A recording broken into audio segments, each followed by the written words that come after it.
Meus prezados irmãos, minhas irmãs, que a paz grandiosa de Deus, que a paz de Jesus, que a paz dos espíritos amigos, esses espíritos que fazem, que dirigem esta casa de oração e trabalho, que a paz de todos eles possa recair sobre nós e que possamos captar essa paz, para que a gente possa, nesses breves momentos, nos integrarmos no trabalho que aqui agora vai ser realizado.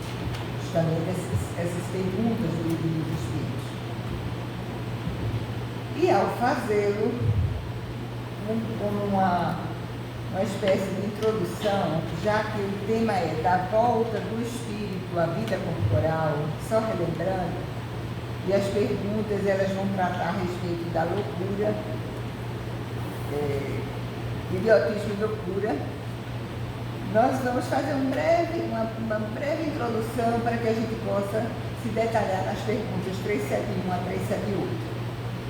Quando o espírito volta a assumir um novo corpo, viver uma nova experiência reencarnatória, ele vem e ele vai ser inserido numa situação que é resultante daquilo que ele fizera anteriormente. Há um programa evolutivo a ser trabalhado.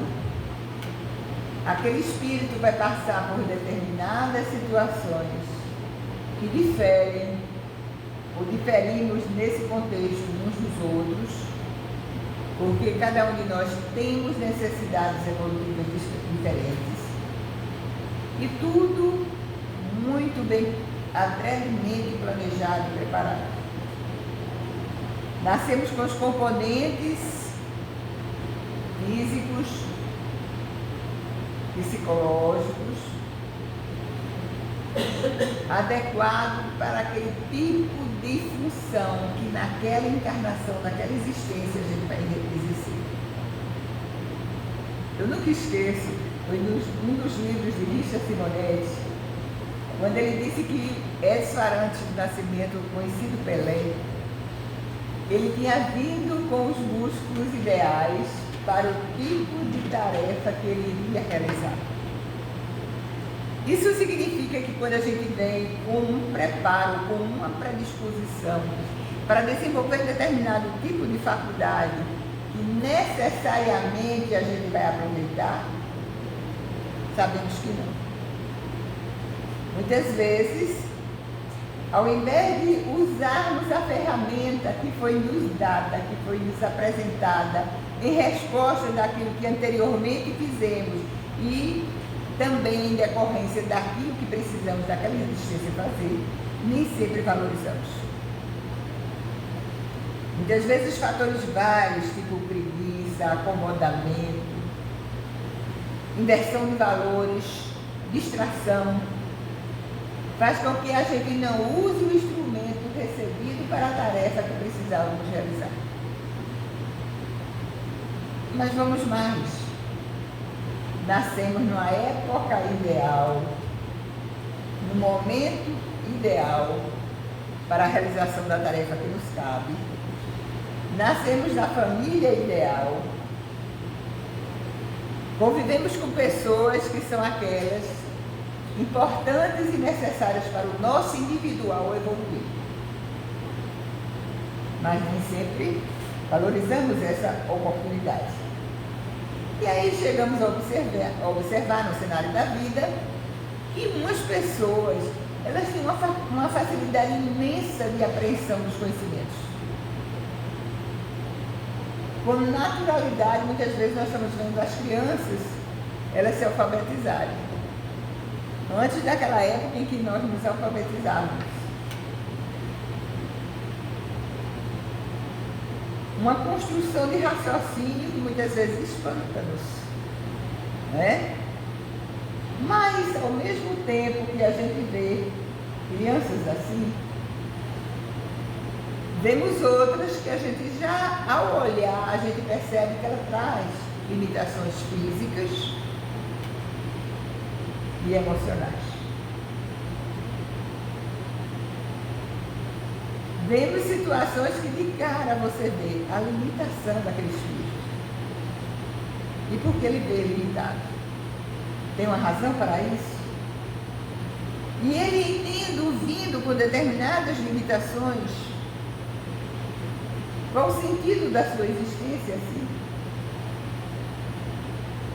Foram indagações que Allan Kardec fez diante desse fato que visita muitas vezes determinadas pessoas, determinados espíritos. Trazem consigo a idiotia e terminam muitas vezes, ou passam toda a sua existência num processo de loucura, onde falta a lucidez da razão, onde esses espíritos assim encarnados, trazendo essa debilidade,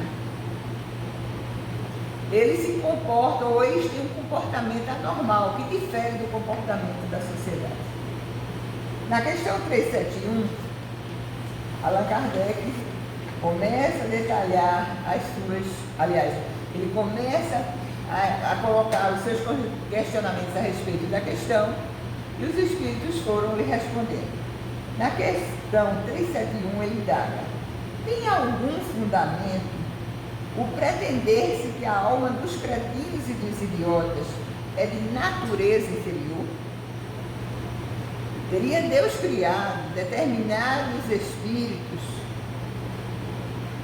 com uma formatação diversa? E a gente aprendeu já no livro dos Espíritos que Deus nos criou o quê? Simples e ignorantes. Então nós não podemos pensar em almas que elas têm uma natureza inferior. Resposta dos Espíritos: nenhum fundamento. Eles trazem almas humanas, não raro, mais inteligentes do que supõe-se. Então ali a gente vê esboçado uma situação de espírito passando a existência catalogado como um louco ou como um idiota, e muitas vezes há um menosprezo em relação àquele tipo de essa alminha ali encarnada, que espírito ele é, não é de natureza inferior. Ele pode inclusive estar ali com essa vestimenta, passando por essa situação e ter sido um gênio, e ter sido um espírito que se destacou em uma outra roupagem, usando mal a sua inteligência. Continua os espíritos a responderem a Allan Kardec. Eles sofrem da insuficiência dos meios que dispondes para se comunicar, da mesma maneira que o mudo sofre da impossibilidade de falar. Então, quando virmos alguém nessa situação, a gente pode, pelas informações dadas a Allan Kardec, pode entender que ali está, muitas vezes, um espírito intelectualmente com muitas aquisições, mas que naquela existência ele está com os instrumentos impossibilitados de se manifestarem de acordo com o conhecimento que eles tiveram em outros momentos encarnadores. Mas isso a gente sabe que não é por acaso, né? Porque quando usamos o nosso livre-arbítrio e construímos o nosso destino, nessa construção muitas vezes a gente age de forma que não é tão benéfica. E se não o é, a gente pode, como resposta, ter resultados maléficos. Contrariamente, quando a gente sabe fazer boas opções, boas escolhas, vamos ter resultados positivos. Eu me recordo de um livro em que, certo dia na espiritualidade, numa reunião que há entre espíritos, determinado espírito, ele localizou no grupo daqueles que ali estavam, ele localizou um espírito que conhecera em reencarnação passada. E ele aproximou no momento de intervalo daquele trabalho que estava ali sendo exposto. E ele disse: você, como você está? E ele percebeu na resposta que o espírito que ele interrogara respondera de forma muito comedida. Ele estranhou, porque o perfil que ele vestira em outros momentos reencarnatórios era de uma pessoa falante. E ele pergunta: por que mudou tanto? Aí ele conta que em várias reencarnações, em várias, ele era uma pessoa que se comprometeu com o falar. Ele falava muito e fazia também, na sua fala, colocações indevidas, inadequadas. Então, todas as vezes que ele voltava ao mundo espiritual, era assinalada aquela determinada deficiência que ele trouxera e que não conseguiram saná-la naquela última encarnação, no levar até ali. Isso de forma sucessiva. Então, ele chegou a pedir numa das suas encarnações que quando ele chegasse na época, ele nasceu numa família abastada, ele tinha muita convivência social, mas ele pedia que quando chegasse assim na adolescência, próximo, já ficando, se aproximando numa idade, o levasse à maturidade, ele pedira porque ele percebera a fragilidade do seu agir nessa área. Aí ele pedira para vir gado, para ficar gado. Porque a gagueira faria com que as pessoas não sentissem vontade de conversar com ele, pela limitação. Então, através do exercício, onde ele teve o seu órgão limitado da fala, ele começou o seu processo de reeducação espiritual. Ele foi privado ou foi limitado para que no silêncio e no sofrimento decorrente daquela limitação do órgão físico, ele aprendesse a falar menos e falar de uma forma mais correta. Aí a conversa entre os dois continuou a acontecer. Ele perguntou: e aí, como é que você está? Ele disse: eu já falei muito. Esses breves momentos que conversaram, ele estava levando tão a sério a situação que ele se percebia, e naqueles breves momentos de conversa eles já falaram muito. Quer dizer, muitas vezes, a gente observa tais situações e a gente pergunta por quê. Porque dentro de uma família nasce um com a imbecilidade, com a idiotia, que é um retardamento intelectual, a idiotia. Por que nasce assim? Comprometimento do espírito.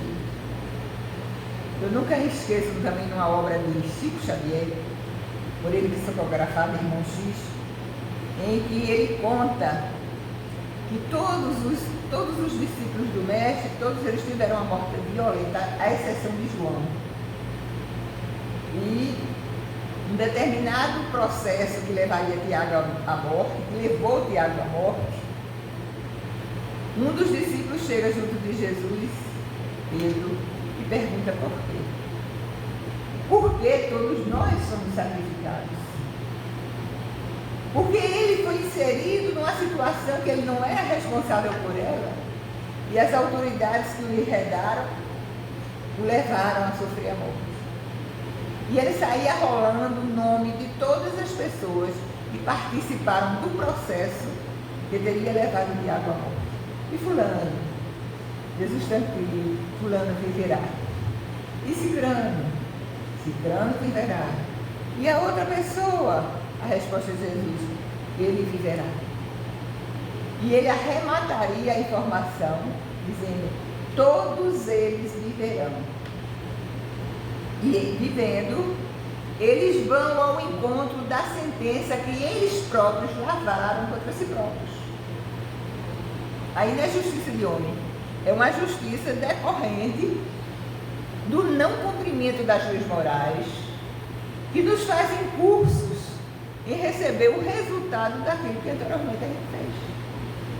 E como virão essas autoridades, essas que detêm muito poder, elas viverão. E provavelmente, porque a lei, ela não muda para atender essa ou aquela outra pessoa, possivelmente a inteligência que não foi bem usada será uma marca que poderá, ela, levar o espírito a sofrer uma prova como a idiotia ou loucura. Muito bem. Na questão 372, Allan Kardec pergunta: que objetivo visa a providência criando seres desgraçados como os cretinos e como os idiotas? A gente pensa que não tem proveito nenhum, né?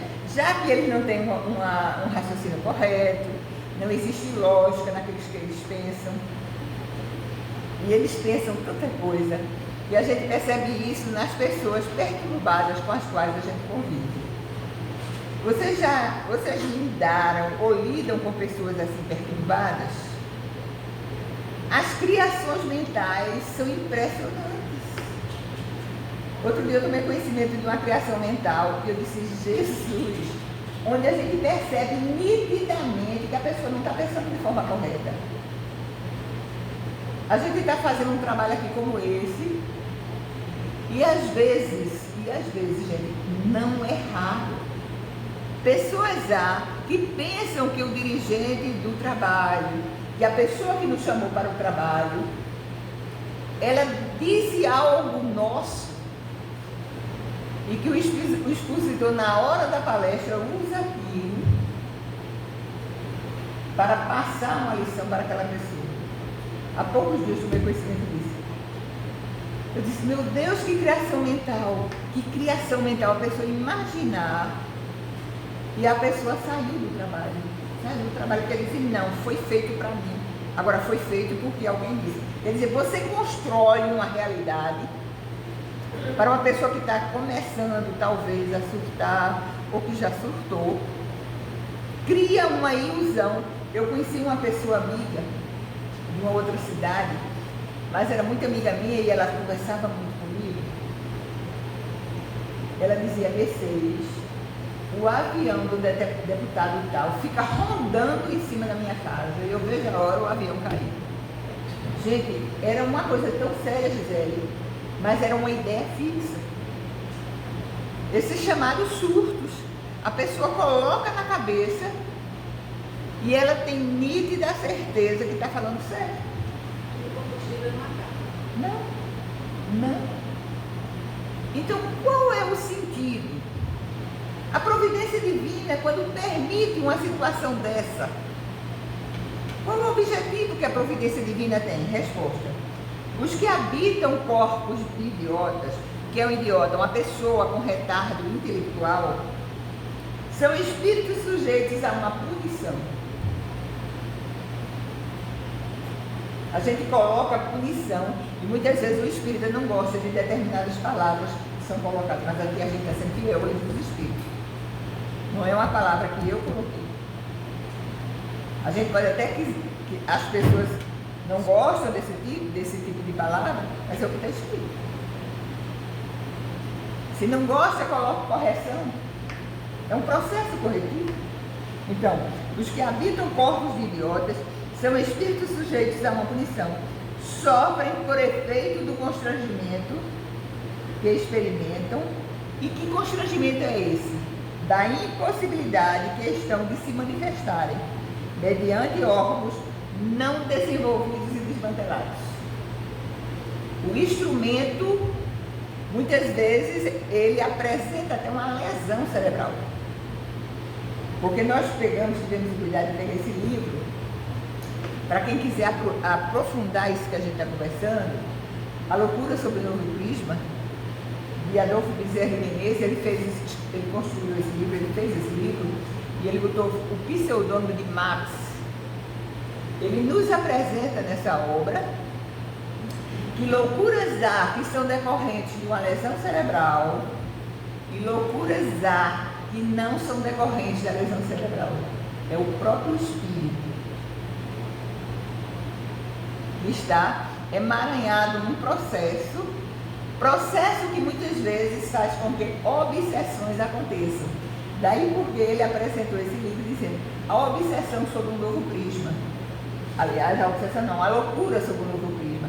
Querendo nos provar que existem loucuras que são decorrentes de obsessão. Muito interessante a obra. Muito bem. Então, o espírito não pode se manifestar, porque o que é falho não é o pensamento do espírito, é o órgão que ele tem, o órgão muitas vezes lesionado ou perturbado. O próprio espírito perturbado dá origem à loucura. O cérebro lesionado também pode dar origem à loucura. Então ele apresenta, e é fantástico como ele o faz. Nas primeiras páginas ele diz que o objetivo da obra é justamente mostrar que existem dois tipos de loucura. A loucura decorrente da lesão do cérebro e a loucura que é decorrente, pode ser decorrente de uma ação espiritual. Aí ele fala o que é a nossa composição de seres espirituais, e temos o nosso corpo físico e o nosso corpo espiritual. Depois ele fala na interferência dos espíritos. Depois ele narra um caso de um próprio filho que era estudante de medicina e se viu perturbado por um espírito e ele ficou completamente desarticulado.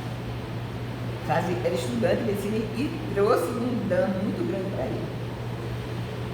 E aí ele passa a informação de que o rapaz não conseguira cura, porque quando a loucura é resultante de um processo de obsessão, somente sendo tratado como uma obsessão, a pessoa vai ter cura.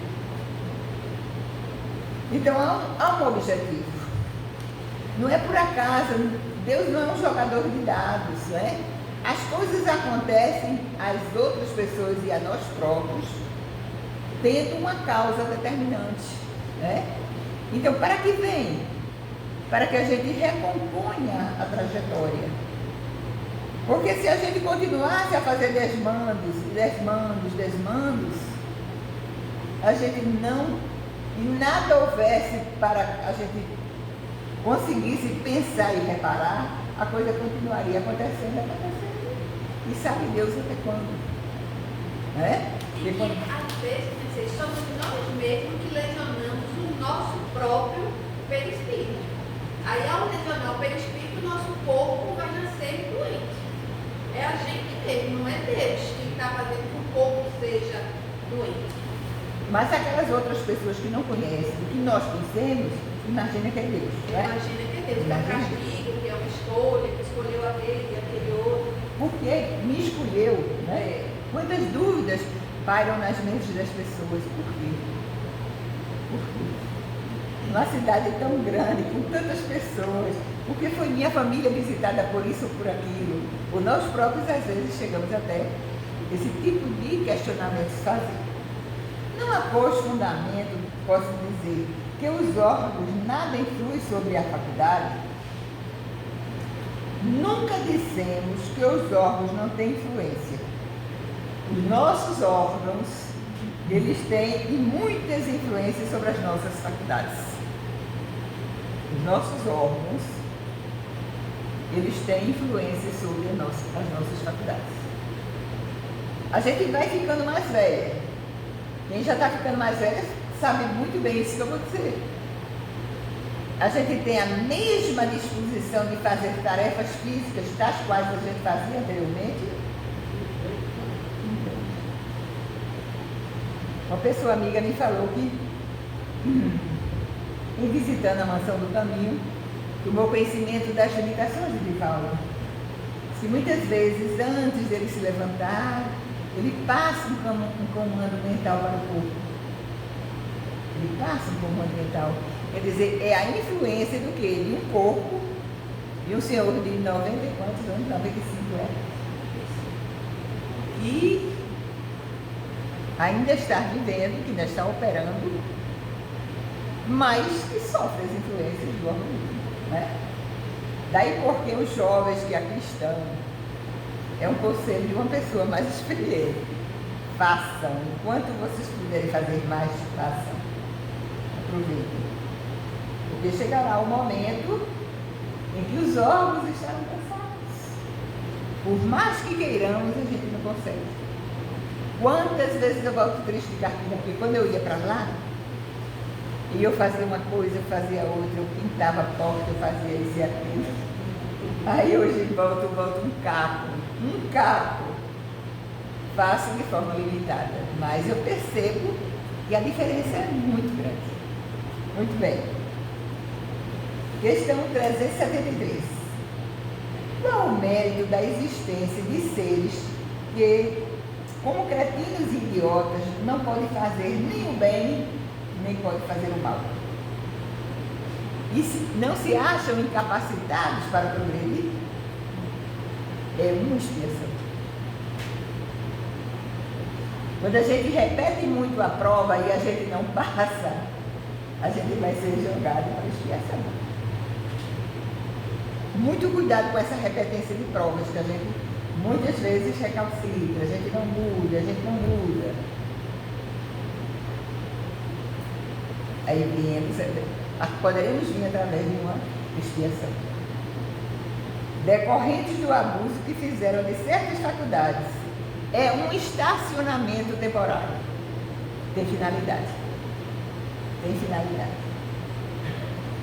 Às vezes a gente vê nas obras de Luiz, a gente vê nessas obras, que espíritos que foram ou trouxeram muito mal para a humanidade, eles são recebidos do outro lado por aquelas pessoas que foram feridas por eles.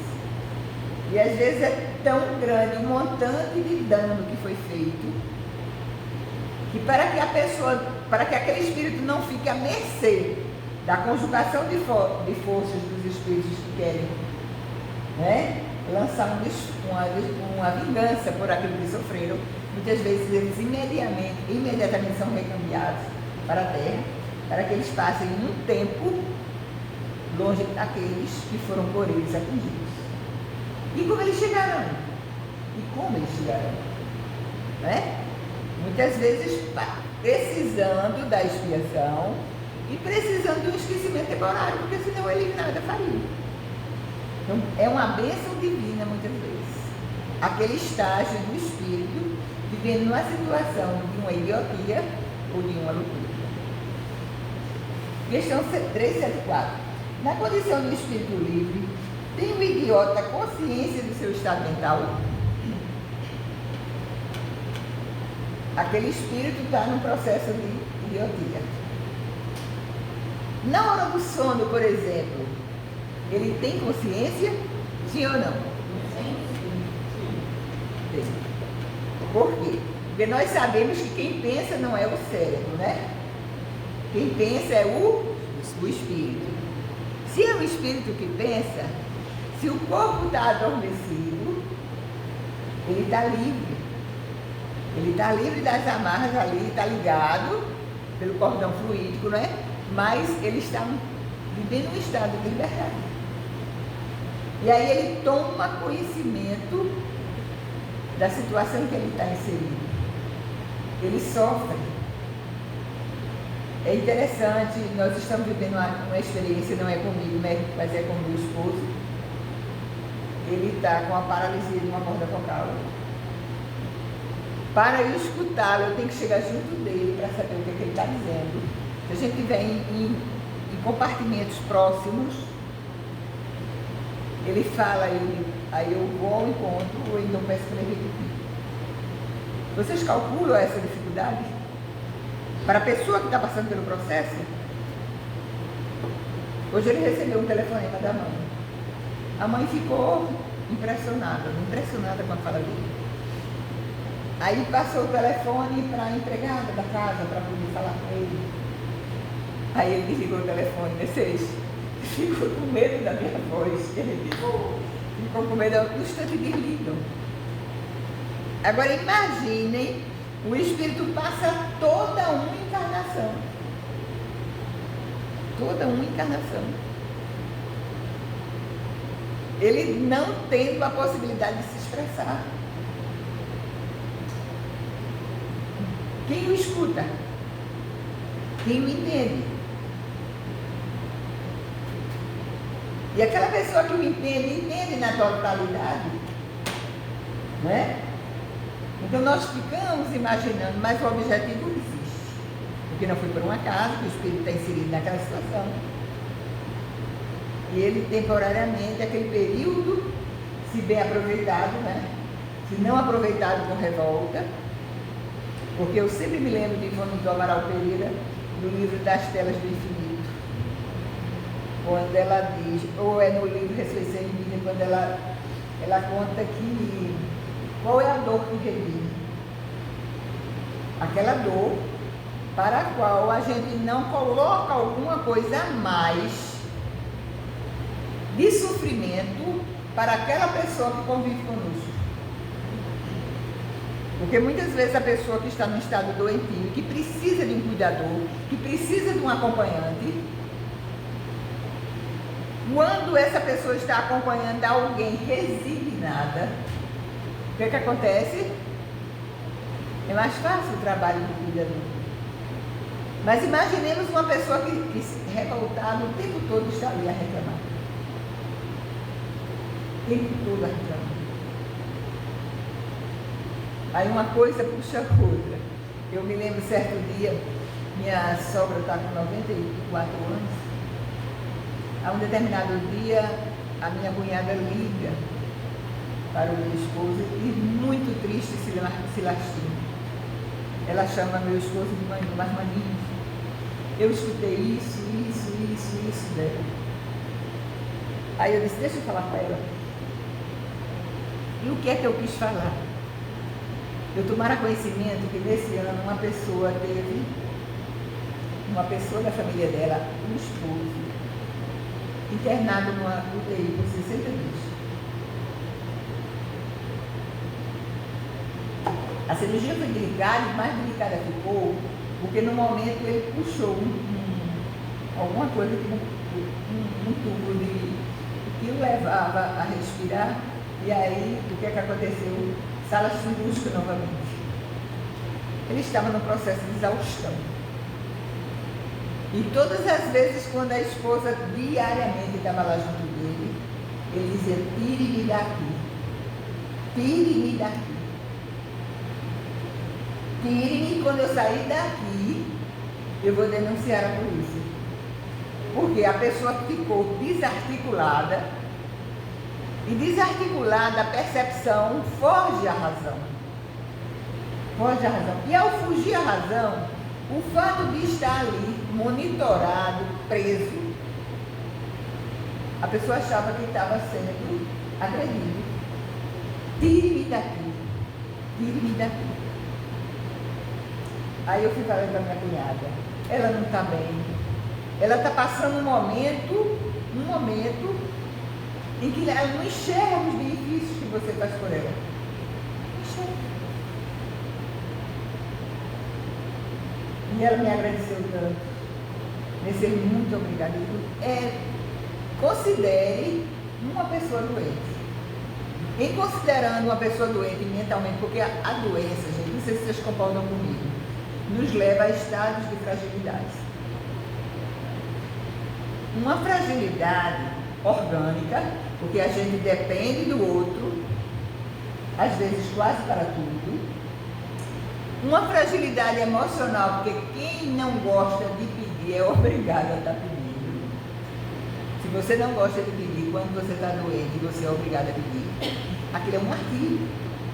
Porque cada pessoa tem seu tempo, porque cada pessoa, ela muitas vezes não pode estar 24 horas voltadas para a gente que está doente. Porque cada um de nós temos uma demanda, que nem sempre estamos prontos e ativos da maneira que o outro gostaria que a gente tivesse prazer em receber. Então é uma situação também que abre uma brecha imensa para o processo de obsessão. Já notaram? Já notaram a quantidade de pessoas com mais idade, como elas abrem um canal para receber processos de obsessão? Já perceberam isso? E a obsessão ela se faz muitas vezes por um processo forte de depressão, de tristeza, e às vezes de revolta.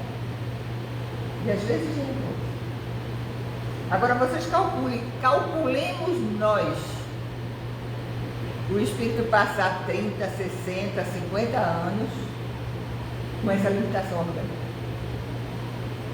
Agora, uma coisa que se me fluiu a mente quando estávamos preparando o trabalho é como nós podemos fazer para a gente não chegar a esse tipo de loucura. Porque a gente diz que o outro é louco, é perturbado. Percebamos o quanto a gente também pode ser. E já notaram que tem pessoas, e aí eu pego um gancho de Bezerra de Menezes, ele diz no livro Dramas da Obsessão, que há obsessões que passam de uma encarnação para outra encarnação. Às vezes é duro, né? Principalmente para a gente que está sendo tratando uma pessoa que está no processo obsessivo. Há obsessões que passam de uma encarnação para outra. E existe outra coisa que Bezerra de Menezes alerta nesse livro, A Loucura para o Novo Cristo. Processos de loucura derivantes de obsessão, eles podem lesionar o órgão, que é o cérebro, que é o instrumento do espírito. Os materialistas dizem que a gente pensa pelo cérebro. E assim como o fígado ele secreta a bilis, o cérebro secreta substâncias que nos levam ao pensamento. Só que o cérebro é um instrumento. Mas se a gente não trabalha, a gente não se precata em relação às obsessões, a gente também pode ter lesionado o cérebro. E o que é um cérebro lesionado? Ele passa a não exercer bem a atividade de pensar. Ele passa a não. Como uma pessoa que está com problema na fala, não consegue falar direito. Então pode haver uma lesão, pode, decorrente da obsessão. Trilhões partidos, a menina fica doente por causa dos eletrochoques que ela toma. Ela era normal e ficou doente depois. Lesionada, né? Lesionada por causa do eletrochoque. Além do eletrochoque, velho, a vibração perniciosa, ela tem essa capacidade de fazer também lesão. Os eletrochoques ainda continuam sendo usados. Ainda, felizmente. Sendo usados. Questão 375. Na loucura, qual é a situação do espírito? O espírito, quando ele é verdade, recebe diretamente suas impressões e diretamente exerce ação sobre a matéria. Encarnado, porém, quando ele está liberto, ele recebe e passa para a matéria as suas impressões. Quando encarnado, porém, ele se encontra em condição muito diversa e na contingência de só o fazer com auxílio dos órgãos especiais. Perceba como a gente deve tratar bem o cérebro, tratá-lo bem, porque senão ele pode não ser um instrumento que esteja apto para desenvolver a sua atividade, que é de transmitir o nosso pensamento. Altere-se uma parte ou um conjunto de tais órgãos e estes se lhe interrompem, do que destes depende a ação ou as impressões. Se perde os olhos, fica-se cego. Se há questão do ouvido, fica-se surdo. Imagine agora que seja o órgão que preside as manifestações da inteligência. Destes dependem a ação ou as impressões. Tem uma das perguntas, aqui vamos encontrá-la, aqui, a 376, que Allan Kardec pergunta: por que razão a loucura leva o homem algumas vezes ao suicídio? Está louco? Mas pensa. E quando a gente pensa, o que é que a gente faz? A gente age. Né? A 376. Por que razão a loucura leva o homem algumas vezes ao suicídio? O espírito sofre pelo constrangimento em que se acha e pela impossibilidade em que se vê de manifestar-se livremente, donde a procura da morte. É uma maneira de se libertar dos grilhões. No capítulo 5 do Evangelho segundo o Espiritismo, há um item denominado suicídio e loucura. Eu acho fantástico quando nós vamos encontrar essa informação. A calma e a resignação auridas da maneira de como se considera a vida terrestre e da confiança no futuro dão ao espírito uma serenidade que é o melhor preservativo contra a loucura e contra o suicídio. Percebamos, nós que nos consideramos pessoas normais, né? Mas nós não estamos imunes a também se inserir no processo de perturbação. Aí, qual é o conselho que o Evangelho nos passa no capítulo 5? A maneira de encarar a vida de forma resignada, de termos confiança no futuro, dá-nos ao espírito a serenidade. Quantas vezes as pessoas dizem, puxa, fulano estava legal, mas teve um transe na sua vida, perturbou-se completamente. Não consegue mais dominar as situações, não consegue administrar sua vida, ser senhor de si, e quantos buscam a luta. Aí a gente pega o Livro dos Espíritos, lá na questão que fala sobre o suicídio, nós vamos encontrar aqueles suicídios que são resultantes da loucura, né? A situação de quem está inserido. Tem o homem direito de dispor a sua vida, questão 944. Não só a Deus assiste esse direito. O suicídio voluntário importa numa transgressão dessa lei. O suicídio voluntário é uma transgressão dessa lei. Aí Allan Kardec indaga, não é sempre voluntário o suicídio? Não, o louco que se mata não sabe o que faz. O louco que se mata não sabe o que faz. Então, muitas vezes a gente, sem ver o contexto, a gente olha, analisa, às vezes critica, mas ninguém sabe o processo mental que aquela pessoa está inserida. Outro dia eu vi uma pessoa dizer assim, eu vou surtar. Uma propensão muito grande, uma fragilidade emocional. E a pessoa dizia, eu vou surtar. Aí eu fiquei imaginando. Eu tenho mania de imaginar a quantidade de pessoas perturbadas. A quantidade de pessoas perturbadas. Não estou conseguindo encontrar uma base. Ana Teresa, que fez um seminário lá em Carpina, sábado, ela dizia, para a gente oferecer frutos equilibrados, que denotem que a gente está buscando um processo da nossa evolução. Aí ela disse, comparemos com uma árvore.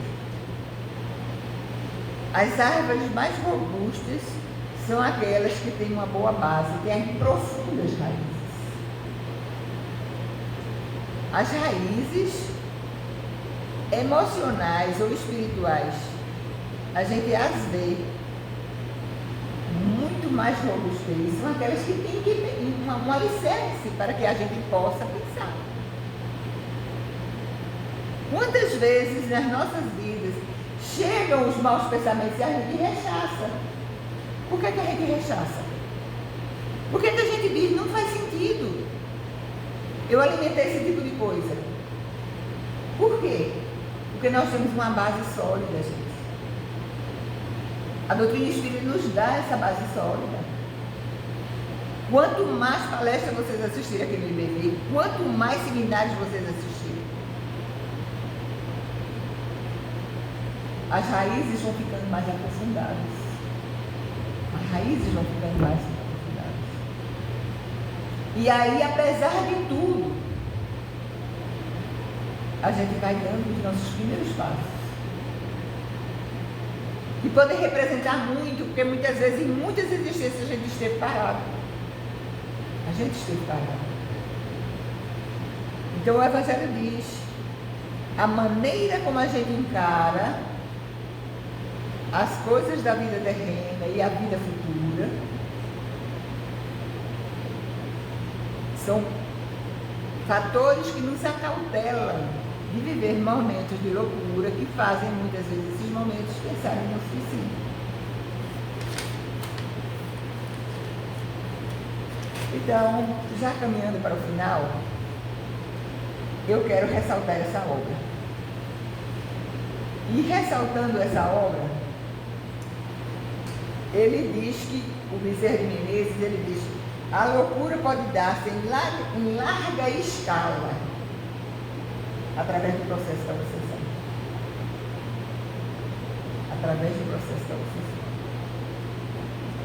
Nesse processo, o paciente ele vai passar por vários testes, por vários exames, não vai encontrar nenhuma lesão cerebral. Não vai encontrar.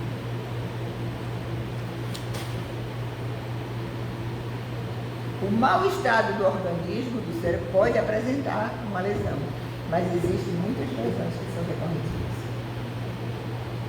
Há muitos anos, faz muitos anos mesmo, eu recebi da Comissão Estadual do Espiritismo uma palestra para ser realizada com o desequilíbrio moral porta aberta para a obsessão. E eu gostei muito dessa palestra, palestras que ficam com a gente. A gente realiza e fica. Essa ficou.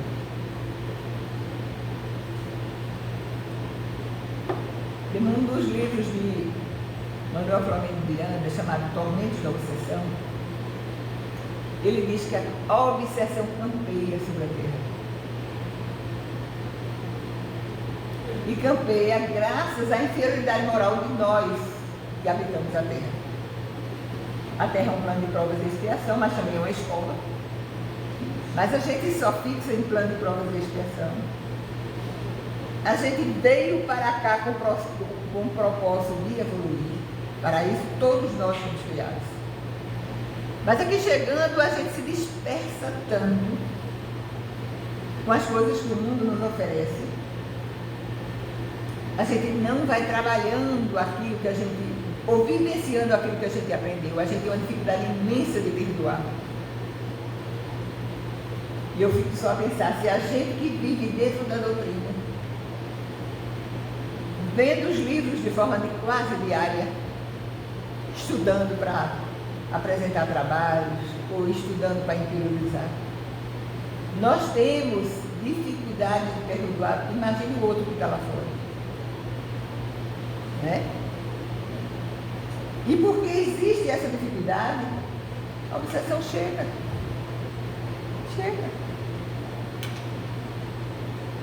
Mas chega por quê? A gente só pensa porque existem espíritos vingadores que vêm nos cobrar. Mas o título da palestra era desequilíbrio moral, porta que se abre, né? Porque quando a gente se distancia de fazer o bem, de viver o bem, a gente abre uma brecha imensa.